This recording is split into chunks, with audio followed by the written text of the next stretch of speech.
ഇന്നൊരു ആക്റ്റീവ ഷോപ്പിൽ കൊണ്ടുവന്നേ. പുറകിലത്തെ ബ്രേക്ക് പിടിച്ചിട്ട് വണ്ടി നിൽക്കുന്നില്ല, ബ്രേക്ക് കിട്ടുന്നില്ല, ഇതൊക്കെയാണ് കസ്റ്റമറിൻ്റെ കംപ്ലയിൻറ്റ്. അപ്പോൾ ഞാൻ ബ്രേക്ക് ഷൂ മാറുന്നതിലേക്കായി പുറകിലത്തെ വീല് അഴിച്ചെടുത്ത സമയത്ത് ഒരു അപകടം എൻ്റെ കണ്ണിൽ കണ്ടു. ഞാൻ നിങ്ങളെ കാണിക്കാം. ഇതാ കണ്ടില്ലേ, ഈ ഹബ്ബിലൊരു പൊട്ടലുണ്ട്. അത് സൂക്ഷിച്ച് നോക്കിയാൽ കാണാൻ പറ്റും.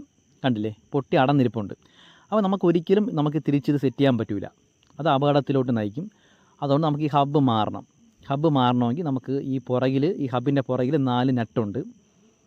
കണ്ടില്ലേ, ഈ 4 നട്ട് അഴിക്കുമ്പോൾ ഈ ഹബ്ബ് നമുക്ക് സെപ്പറേറ്റ് ആയിട്ട് നമുക്ക് അഴിച്ചെടുക്കാൻ പറ്റും. അപ്പോൾ ഞാൻ കസ്റ്റമറിനെ വിളിച്ച് കാര്യം പറഞ്ഞിട്ടുണ്ട്. പുള്ളിക്കാരൻ ഹബ്ബ് മാറ്റാൻ പറഞ്ഞിട്ടുണ്ട്. അങ്ങനെ ഞാൻ ഇതിൻ്റെ ഹബ്ബ് പുതിയത് വാങ്ങിയിട്ടുണ്ട്. നമുക്ക് ആ ഹബ്ബ് നമുക്കൊന്ന് മാറ്റാം. ഞാൻ ഹബ്ബ് കാണിച്ചു തരാം. ഹോണ്ടയുടെ ജെന്യൂൻ പാർട്സാണ് ഞാൻ വാങ്ങിയിട്ടുള്ളത്. കണ്ടില്ലേ, ഇതാണ് ആക്റ്റീവയുടെ റിയർ വീൽ ഹബ്ബ്. 1106 രൂപയാണ് ഇതിൻ്റെ വില വരുന്നത്.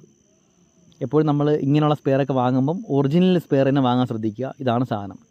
ആ 4 നട്ട് സഹിതം പുതിയത് വരുന്നുണ്ട്. അപ്പോൾ നമ്മളെപ്പോഴും ശ്രദ്ധിക്കേണ്ട ഒരു കാര്യമാണ്, ഈ ഫ്രണ്ട് ആണെങ്കിലും ബാക്ക് ആണെങ്കിലും ഈ ഹബ്ബിലൊക്കെ പൊട്ടലുണ്ടെങ്കിൽ തീർച്ചയായിട്ടും നമ്മളത് മാറ്റിക്കൊള്ളണം.